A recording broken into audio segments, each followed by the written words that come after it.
कि जिस तरीके से उत्तर प्रदेश में जिस समय समाजवादी सरकार थी, समाजवादी पेंशन योजना शुरू की गई थी।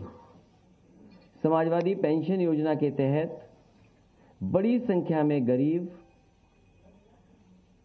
जो हमारी माताएं हैं, बहनें हैं, उनकी मदद करने का काम हो रहा था। और मुझे याद है कि 50 लाख के लगभग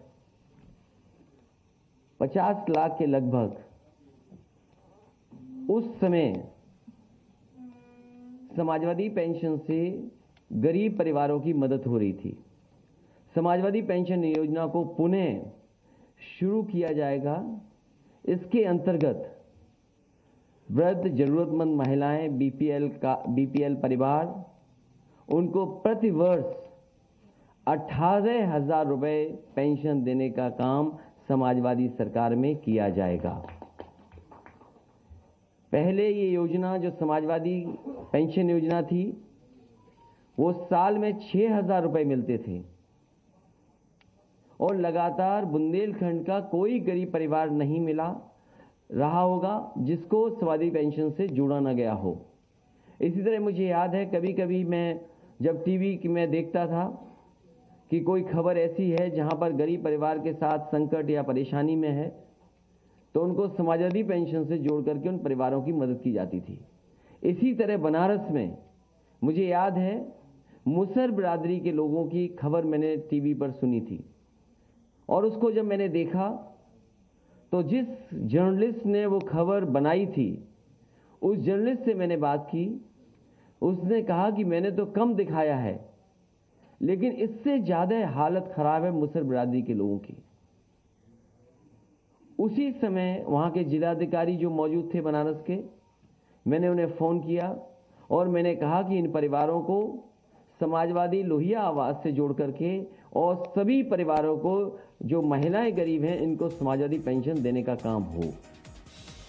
उसी समय जिलाधिकारी ने उन परिवारों को समाजवादी पेंशन से जोड़ने का काम किया। इसी तरह कुशीनगर के जिलाधिकारी थे, जब उनको ये सूचना मिली तो उन्होंने कहा कि हमारे यहाँ बजट थोड़ा कम है, अगर जिले को बजट ज़्यादा मिल जाएगा तो इस तरह के मुसहर जाति के और तमाम ऐसे परिवार हैं उनको भी हम जोड़ने का काम करेंगे। तो उसी समय फैसला लेकर के बजट बढ़ा करके उन परिवारों को भी जोड़ने का काम किया। जिस समय मैं बुंदेलखंड में समाजवादी पैकेट को बांटने गया और मैं एक बहुत पुराना स्थान है जैन धर्म का, देवगढ़, वहां गया। वहां जब मैंने देखा जंगल के बीच में ट्राइबल लोग, जनजाति लोग परिवार रह रहा था, पूरा गांव था। उन्हें पता कि मैं वहां से गुजर रहा हूं, तो जो कुछ उनके पास था उससे वो स्वागत करने आए थे। जो वो अपनी ढपली बजा रहे थे वो भी फटी थी। जो वो फूल लेकर के आए थे, वो कनेर के फूल और जंगल के फूल लेकर के आए थे, उससे माला बनाई थी। और जब मैंने उनके घरों को देखा कि वो पॉलीथीन या टीन में रह रहे हैं और घर भी पूरा नहीं बना है, उसी समय जिलाधिकारी क्योंकि साथ थे, मैंने कहा कि इस गांव को पूरा का पूरा लोही आवास दे दिया जाए। और मुझे खुशी है इस बात की कि मुझे जानकारी मिली जब मैं पिछली बार अभी ललितपुर गया था कि पूरा का पूरा गांव लोही आवास से बन चुका है। सभी को उस समय उस योजना से जोड़ा गया और साथ ही साथ समाजवादी पेंशन देने का भी काम हुआ था। इसी तरह लखनऊ मोहल्ला, लखनऊ में पीजीआई के पास सपेरे रहते थे और उन सपेरों का जगह ले ली गई थी आवास विकास के माध्यम से। उन सपेरे परिवारों की कोई मदद नहीं हो रही थी। समाजवादी सरकार बनी थी, लोहिया आवास के साथ साथ उन्हें समाजवादी पेंशन से भी जोड़ने का काम होना शुरू हो गया था। मुझे याद है कि कन्नौज में बड़ी संख्या में मुझे अक्सर हमारे कार्यक्रम में सपेरे मिलते थे, सपेरे समाज के लोग मिलते थे। और पता नहीं क्यों सपेरे समाज के लोगों से हम समाजवादियों का लगाव रहा है। वो हो सकता है इसलिए भी कि जो हमारी पहचान थी, अगर हम किताबें पढ़ें, पुरानी पढ़ें, तो जो राइटर्स थे जो भारत आए, उन्होंने जहाँ जहाँ भारत को किस रूप में लिखा, उन्होंने ये भी कहा कि भारत स्नेक चार्मर्स की देश है। तो उसी समय फैसला लिया था कि एक्सप्रेस वे के किनारे एक स्नेक चार्मर्स विलेज बनाया जाएगा उस समय ज़मीन चिन्हित हो गई थी, ज़मीन नहीं ले पाए थे, लेकिन समाजवादी पेंशन दे दी गई थी उन परिवारों को, लोही आवास भी दिया गया था। लेकिन पुणे जब सरकार बनेगी तो एक्सप्रेसवे के किनारे स्नेक चार्मर्स विलेज बनेगा।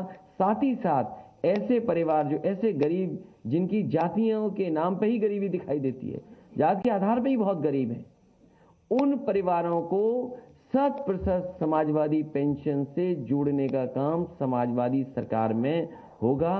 एक बार फिर मैं प्रेस के लोगों का धन्यवाद देता हूं और दोबारा कहता हूं कि समाजवादी पेंशन योजना शुरू होगी। इस बार 6,000 साल नहीं मिलेगा, इस बार 18,000 रुपए साल मिलेगा। और मैं अपने ऑपरेटरों से कहूंगा कि अगर पुराना ऐड उन्हें मिल गया हो, क्योंकि प्रेस में उस ऐड से शुरू करना चाहता था, वो ऐड जरूर चलाएं और उसके बाद प्रेस साल के 6,000 और महीने के 500। ये सिर्फ रुपए नहीं है, किसी मजबूर बेसहारा के घर में इन्हीं से रोटी की खुशबू है आई, और कभी यही बन जाते हैं दवाई।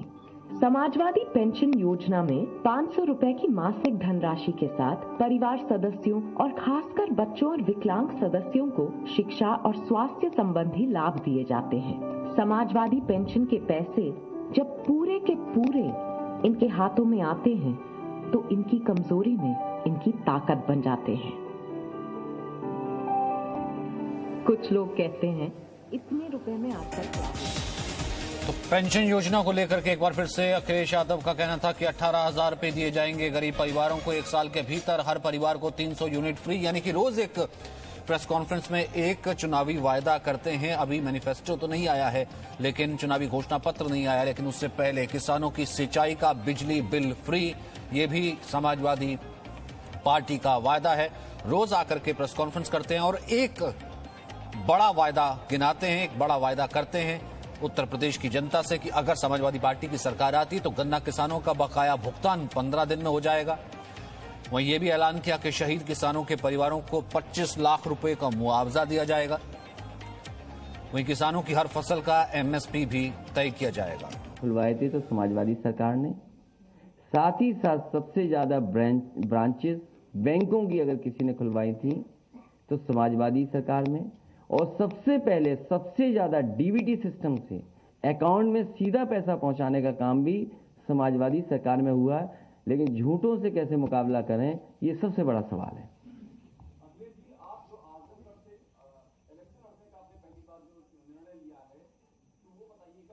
मैं आजमगढ़ की जनता से अनुमति लेकर के ही चुनाव लड़ूंगा, अगर चुनाव लड़ता हूं तो। नहीं, आजमगढ़ की जनता से अनुमति इसलिए लेनी पड़ेगी, वहां के लोगों ने मुझे जिताया है।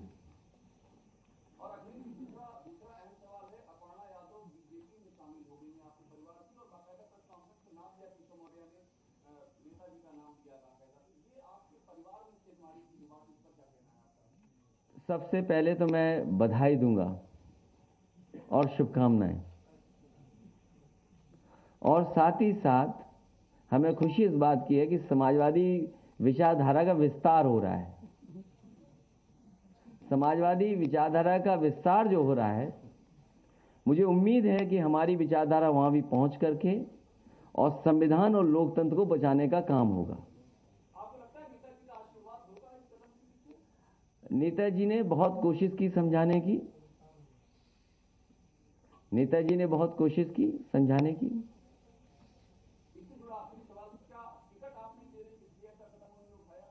टिकट अभी पूरे नहीं बटे हैं, और टिकट किसको मिलना है किसको नहीं मिलेगा, ये क्षेत्र और जनता पर निर्भर करता है, और हमारी इंटरनल सर्वे रिपोर्ट पे भी निर्भर करता है।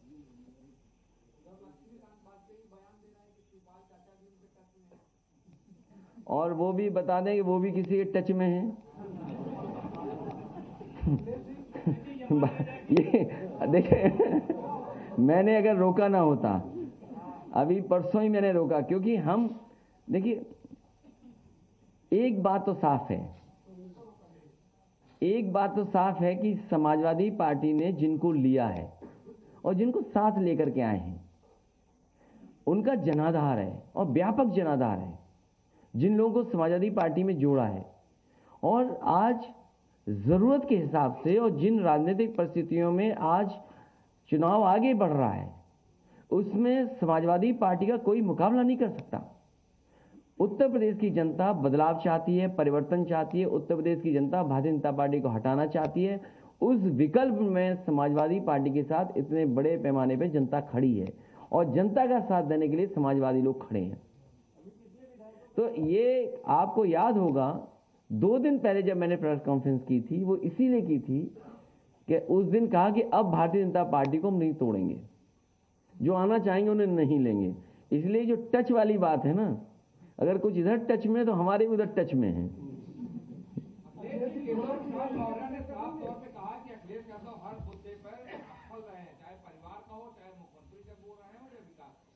उनका एक प्रिय काम था जानवर की स्वस्थ रखना। एक जमाने में उनका बहुत प्रिय काम था ये। पूरे उत्तर प्रदेश के जानवर आज भूखे हैं, खासकर गाय मां।